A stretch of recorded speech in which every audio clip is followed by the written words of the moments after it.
வணக்கம் and welcome to shawls kitchen. இன்னைக்கு நம்ம பிரெட் பீட்சா பண்ண போகிறோம். அதுக்கு தேவையான பொருட்கள்: பிரெட். நான் மல்டிகிரெயின் பிரெட் எடுத்திருக்கேன். உங்ககிட்ட வீட் ஆர் ஒயிட் பிரெட் இருந்தாலும் யூஸ் பண்ணிக்கலாம். அது தவிர என்ன டாப்பிங் வேணாலும் போட்டுக்கலாம். நான் வெங்காயம், மஷ்ரூம், பன்னீர் எடுத்திருக்கேன். அது தவிர pasta sauce, garlic salt, pepper, cheese கூட நீங்கள் என்ன உங்களுக்கு பிடிக்குமோ அந்த சீஸ் எடுத்துக்கலாம்.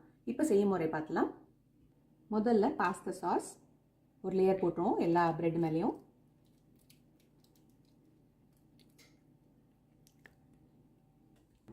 இப்போ ஒரு லேயர் டொமேட்டோ சாஸ் போட்டாச்சு. அடுத்தது டாப்பிங்ஸ். இப்போ டாப்பிங்ஸ் போட்டாச்சு. இது மட்டும் பிளெயினாக விட்டுருக்கேன். இதில் சீஸ் மட்டும் போட போகிறேன். அடுத்தது ஒரு லேயர் ஆஃப் சீஸ். இப்போ டாப்பிங்ஸ் எல்லாம் போட்டாச்சு. அடுத்தது கொஞ்சமாக கார்லிக் சால்ட் அண்ட் பெப்பர் தூவி விட்டுருங்க. இப்போ இதை அவனில் வச்சு சீஸ் மெல்ட் ஆகிற வரைக்கும் ஒரு 8லேருந்து 10 நிமிஷம் 350 டிகிரிஸில் வச்சுருங்க. அதுக்கப்புறம் பீட்சா ரெடி. இப்போ பிரெட் பீட்சா ரெடி ஆகிடுச்சு. இதை நீங்களும் ட்ரை பண்ணி பாருங்கள். ரொம்ப ஈஸியான ரெசிபி. கிட்ஸுக்கு டெஃபினட்டாக பிடிக்கும். ஏன்னா அதில் நிறைய சீஸ் இருக்குது. இந்த ரெசிபி உங்களுக்கு பிடிச்சிருந்ததுன்னா லைக் பண்ணுங்கள், சப்ஸ்கிரைப் பண்ணுங்கள், ஷேர் பண்ணுங்கள். தேங்க்ஸ் ஃபார் வாட்சிங்.